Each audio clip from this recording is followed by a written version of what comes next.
भगवान की मृत्यु के विषय में जब भी चर्चा होती है तो इसका अर्थ मृत्यु नहीं होता, क्योंकि भगवान न दिखते हैं और ना ही कभी मरते हैं। लेकिन जब धरती पर धर्म खत्म हो जाता है तो उसकी रक्षा के लिए धरती पर भगवान अवतार लेते हैं। और द्वापर युग में जब महाभारत युद्ध के बाद भगवान श्री कृष्ण की सारी लीलाएं समाप्त हो गई तो उन्होंने अपना देह त्याग दिया। लेकिन उन्होंने देह किस प्रकार त्यागा, इस पर कई सारे विवाद हैं। कोई कहता है कि उनका देह संस्कार हुआ था, लेकिन उनके शरीर का एक अंग था जो नहीं जला था। तो भगवान श्री कृष्ण का अंग जो कि जला नहीं था वो आज कहाँ है? आज की इस वीडियो में हम इसी विषय के बारे में जानेंगे। नमस्कार दोस्तों, एक बार फिर से आपका स्वागत है हमारे चैनल अनोखी दुनिया में। अगर आपने अभी तक हमारे चैनल अनोखी दुनिया को सब्सक्राइब नहीं किया है तो जल्दी से कर लीजिए और कमेंट्स में जय श्री कृष्णा जरूर लिखें। भगवान श्री कृष्ण की लीलाएं उनके बचपन से ही बहुत रोचक रही हैं। हर कोई उनके विषय में जानने के लिए हमेशा उत्सुक रहता है। उनकी मनमोहक छवि, उनके द्वारा की गई लीलाएं अतुलनीय है। महाभारत का युद्ध भी उनकी इच्छा से ही हुआ था, जिसके माध्यम से उन्होंने धर्म का महत्व बताया और उन्होंने स्वयं भी धर्म का ही पक्ष लिया, क्योंकि कौरव अधर्म के पक्ष में थे। भगवान श्री कृष्ण ने दुर्योधन को बहुत समझाने का प्रयास किया, पर दुर्योधन अपने हठ पर अड़ा रहा। तब महाभारत के युद्ध के अतिरिक्त और कोई चारा ही नहीं बचा था। महाभारत के युद्ध में दुर्योधन और जब उसके सारे भाई मारे गए तो उनकी माता गांधारी शोकाकुल हो उठी। भारत की रणभूमि में अपने पुत्रों की मृत्यु का कारण उन्होंने श्री कृष्ण को ही समझा और इसीलिए उन्होंने श्री कृष्ण को श्राप दिया कि ठीक 36 वर्ष के पश्चात उनकी मृत्यु हो जाएगी, और साथ ही ये श्राप भी दिया कि उनका पूरा यदुवंश भी समाप्त हो जाएगा। वास्तव में भगवान श्री कृष्ण किसी श्राप के कारण नहीं, बल्कि अपनी इच्छा से इस संसार से अदृश्य हुए थे, क्योंकि महाभारत के युद्ध में वो द्वापर काल का अंत करने के लिए आए थे और उनके सारे काम समाप्त होने के बाद उन्हें इस मृत्यु लोक को त्याग कर अपने लोक को वापस जाना था। और फिर इस धरती पर जो देह लेकर आता है उसे एक ना एक दिन इस देह को त्यागना ही होता है। ये उस सृष्टि के रचयिता का ही बनाया हुआ नियम है और वो खुद अपने ही नियम को नहीं तोड़ सकते। भगवान श्री कृष्ण इस मृत्यु लोक को छोड़कर कैसे अपने लोक गए, इसका वर्णन भगवत पुराण में मिलता है। हम सभी जानते हैं कि भगवत पुराण शुकदेव गोस्वामी जी के द्वारा राजा परीक्षित को सुनाई गई थी। इसके 11वें स्कंद में शुकदेव जी परीक्षित से कहते हैं कि भगवान श्री कृष्ण ने विचार किया कि यादव वंश अभी भी पृथ्वी पर है और महाभारत के युद्ध के बाद यादव वंश बहुत ही ज्यादा धन, बल, घोड़े आदि में शक्तिशाली हो गया था। वो इतना शक्तिशाली हो गया था कि पृथ्वी पर अपनी मनमानी करने लगा था, यहाँ तक कि देवताओं आदि को भी पराजित करने में वो समर्थ हो गए थे। भगवान श्री कृष्ण नहीं चाहते थे कि उनके पृथ्वी लोक से जाने के बाद यदुवंशी फिर से अपने बल के घमंड पर अधर्म को ना फैलाना शुरू कर दें। इसलिए वो पृथ्वी लोक से जाने से पहले यदुवंश के अत्यधिक बल को कम करना चाहते थे। इसके लिए उन्होंने ऐसी लीलाएं रचाई जिससे कि यदुवंशी लोग आपस में ही लड़ने लगे और लड़कर समाप्त हो गए। आइए अब आपको इसके बारे में विस्तार से बताते हैं। भगवान श्री कृष्ण द्वारिका नगरी के राजा थे। एक बार ऋषि विश्वामित्र, नारद मुनि और ऋषि दुर्वासा द्वारिका नगरी पधारे। द्वारिका में सांब, जो कि श्री कृष्ण का पुत्र था, बहुत ही चंचल स्वभाव का था। वो अपने मित्रों के साथ मिलकर यदुवंश के लोगों के साथ बहुत ही शरारतें करता रहता था और ऋषि मुनियों का भी आदर नहीं करता था। सांब को सभी ऋषियों के साथ शरारत करने की सूझी। उसने एक सुंदर गर्भवती स्त्री का रूप धारण किया और अपने मित्रों के साथ ऋषियों के पास पहुंचा। सांब के मित्रों ने ऋषियों से कहा कि आप तो ज्ञानी हैं, सब कुछ जानते हैं। क्या आप बता सकते हैं कि इस गर्भवती स्त्री को पुत्र की प्राप्ति होगी या पुत्री की?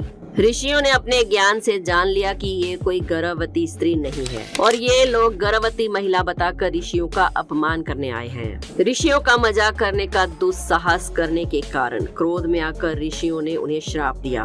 ऋषियों ने सांब को श्राप दिया कि वो एक ऐसे मुसल को जन्म देगा जिससे उसके कुल का नाश होगा। असल में वो श्राप भगवान की ही लीला थी, क्योंकि प्रभु जाने से पहले सभी यदुवंशियों का नाश करना चाहते थे। ऋषियों के श्राप को सुनकर सभी बालक घबरा गए और उन्होंने सांब का जो गर्भवती स्त्री के रूप में पेट बनाया था उसे फाड़कर जब देखा तो उसमें वास्तव में एक मूसल था। यह देखकर सभी पछताने लगे। उन्होंने पूरी घटना के विषय में उग्रसेन को बताया। उग्रसेन मथुरा के राजा और कंस के पिता थे। उग्रसेन ने आदेश दिया कि इस मुसल का चूर्ण बनाकर समुद्र में फेंक दिया जाए। उसके आदेश के अनुसार ऐसा ही किया गया। वो चूर्ण पानी के साथ बहकर किनारे पर आ गया और जो लोहे के छोटे छोटे टुकड़े बचे उसे एक मछली ने निगल लिया। किनारे पर जो चूर्ण आया था उसमें कुछ समय के बाद घास उगने लगी। एक बार समुद्र में कुछ मछुआरे मछलियां पकड़ने पहुंचे और उस मछली को भी पकड़ा जिसने लोहे के टुकड़े को निगल लिया था। उस मछली के पेट से निकले लोहे के टुकड़े को एक बहेलिये ने अपने बाण की नोक पर लगा लिया।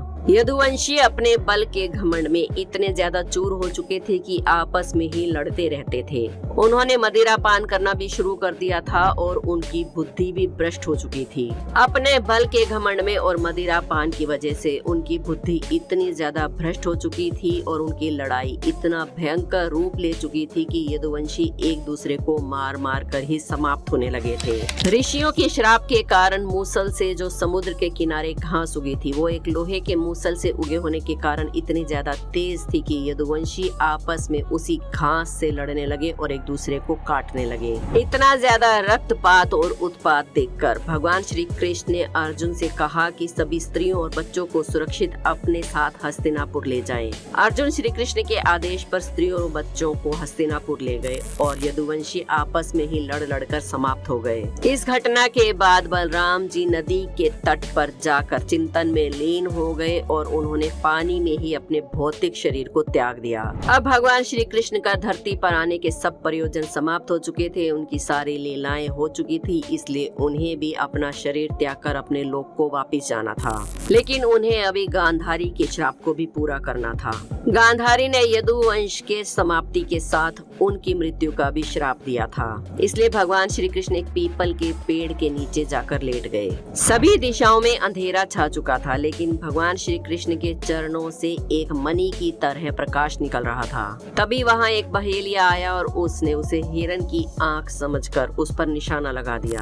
ये वही बहेलिया था जिसने मछली के पेट से निकली लोहे को अपने बाण में लगाया था और उसी बाण के लगने की वजह से भगवान श्री कृष्ण अपने शरीर समेत भगवत धाम को प्रस्थान कर गए। इस प्रकार ऋषियों और गांधारी के द्वारा दिया गया यदुवंश के समाप्त होने का श्राप पूरा करने के बाद और महाभारत के युद्ध के पश्चात भगवान श्री कृष्ण 36 वर्ष के बाद धरती से अपने लोक को चले गए। लेकिन कुछ लोगों का कहना है कि भगवान का देह संस्कार किया गया था। मान्यताओं के अनुसार जब पांडवों ने भगवान श्री कृष्ण का अंतिम संस्कार किया तो उनकी पूरी देह नहीं जल पाई थी, उनका दिल नष्ट नहीं हुआ और अंत तक जलता रहा और फिर उनके उस दिल को जल में प्रवाहित कर दिया गया। भगवान श्री कृष्ण का ये दिल राजा इंद्रमय को जल से प्राप्त हुआ। राजा इंद्रमय भगवान जगन्नाथ के भक्त थे और उन्होंने इस दिल को भगवान जगन्नाथ की लकड़ी की प्रतिमा के अंदर स्थापित कर दिया और ये भगवान श्री कृष्ण का हृदय आज भी उस प्रतिमा में मौजूद है। यहाँ पर भगवान श्री कृष्ण अपने भाई बलराम और अपनी बहन सुभद्रा के साथ विराजमान है। क्योंकि ये मूर्तियाँ लकड़ी की बनी हुई है, इस वजह से इन्हें हर 12 साल के बाद बदला जाता है, लेकिन ये दिल उसी तरह इस मूर्ति के अंदर वापस रख दिया जाता है। लेकिन कहा जाता है कि जो पुजारी इस मूर्ति को खोलकर उसके अंदर दिल रखता है, उसकी आंखों और हाथों पर पट्टी बांध दी जाती है ताकि वो इस दिल को छू ना पाए। उड़ीसा के पुरी में स्थित ये मंदिर भी चमत्कारों से भरा हुआ है। अगर आप इस मंदिर के रहस्यों के बारे में जानना चाहते हैं तो हमारे चैनल अनोखी दुनिया पर इस पर एक वीडियो है, आप जाकर देख सकते हैं। भगवान श्री कृष्ण के अपनी सभी रानियों से 80 पुत्र थे। अगर आप उनके बारे में भी जानना चाहते हैं तो हमें कमेंट्स में जरूर बताएं, हम इस पर भी आपके लिए एक वीडियो जरूर लाएंगे। आज की वीडियो पसंद आई हो तो एक लाइक जरूर करें। हमारे चैनल अनोखी दुनिया को सब्सक्राइब करके बेल आइकन को प्रेस करना ना भूलें। कमेंट्स में जय श्री कृष्णा जरूर लिखें। कल फिर मिलेंगे एक और वीडियो।